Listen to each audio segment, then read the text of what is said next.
Hai, apa kabar? Jumpa lagi dengan Ika. Info Komunitas ASN. Diperkirakan mulai bulan November tahun 2020, dana tabungan perumahan, Taperum, akan dikembalikan kepada pegawai negeri sipil (PNS) yang sudah pensiun atau ahli waris PNS yang sudah meninggal. Pengembalian dilakukan tanpa dikenai pajak. Komisioner Badan Pengelola Tabungan Perumahan Rakyat (BP Tapera), Adi Setianto mengatakan dana yang dikembalikan adalah dana Taperum PNS yang dipayungi ketentuan Keputusan Presiden Nomor 14 Tahun 1993. Dana yang akan kami kembalikan ke PNS adalah dana Taperum PNS yang dipayungi oleh Kepres Nomor 14 Tahun 1993, di mana pengembalian tabungannya tidak dikenai pajak.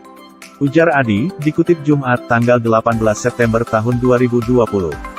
Deputi Komisioner Bidang Pengerahan Dana Tapera Eko Ariantoro pun menambahkan, dana yang dikembalikan kepada PNS yang pensiun dan ahli waris PNS yang sudah meninggal mencakup seluruh tabungan dan hasil pemupukannya.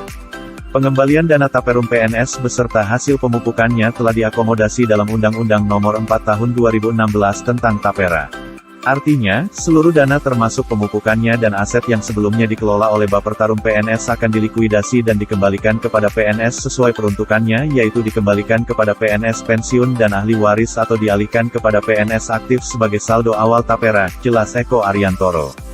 Berdasarkan penghitungan sementara, dana Taperum PNS yang menjadi hak pensiunan PNS dan ahli waris PNS yang sudah meninggal mencapai 1,8 triliun rupiah.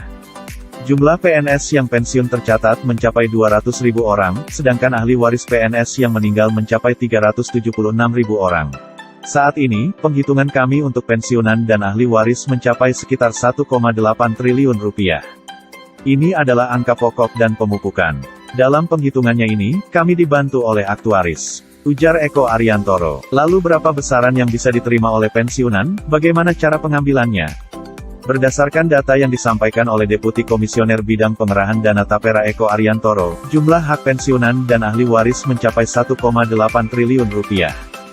Jumlah PNS yang pensiun tercatat mencapai 200.000 orang, sedangkan ahli waris PNS yang meninggal mencapai 376.000 orang. Jika kita hitung asumsi jumlah penerimaan yang diterima oleh pensiunan dan ahli waris, jumlah total dana 1,8 triliun rupiah dibagi 576.000 orang yaitu sebesar Rp3.125.000. Lalu bagaimana cara pengambilannya? Berikut adalah cara pengembalian pembayaran Taperum PNS di Bank BRI dan PT Taspen. Jika dicairkan oleh pensiunan PNS sendiri, syaratnya adalah: pertama, membawa dan menyerahkan KTP penerima PNS, sedangkan KTP asli diperlihatkan. Kedua, membawa dan menyerahkan fotokopi karpet atau karip atau surat keterangan instansi, sedangkan yang asli diperlihatkan. Jika dicairkan oleh kuasa PNS pensiun tidak aktif yang masih hidup, syaratnya adalah: pertama, membawa dan menyerahkan surat kuasa asli.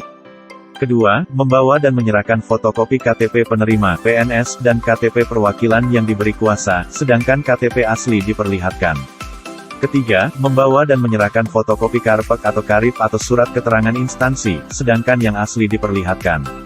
Terakhir, jika dicairkan oleh ahli waris PNS pensiun tidak aktif yang meninggal dunia, syaratnya adalah: pertama, surat keterangan ahli waris asli. Kedua, membawa dan menyerahkan fotokopi KTP penerima PNS dan KTP perwakilan yang diberi kuasa, sedangkan KTP asli diperlihatkan. Ketiga, surat kuasa, apabila tidak seluruh nama yang tercantum pada keterangan ahli waris, dapat hadir menghadap petugas. Keempat, membawa dan menyerahkan fotokopi karpet atau karip atau surat keterangan instansi, sedangkan yang asli diperlihatkan. Setelah berkas persyaratan lengkap, petugas melakukan proses pencairan dana Taperum. Sekian info dari Info Komunitas ASN, jangan lupa tekan tombol subscribe, sampai jumpa dan selamat beraktivitas.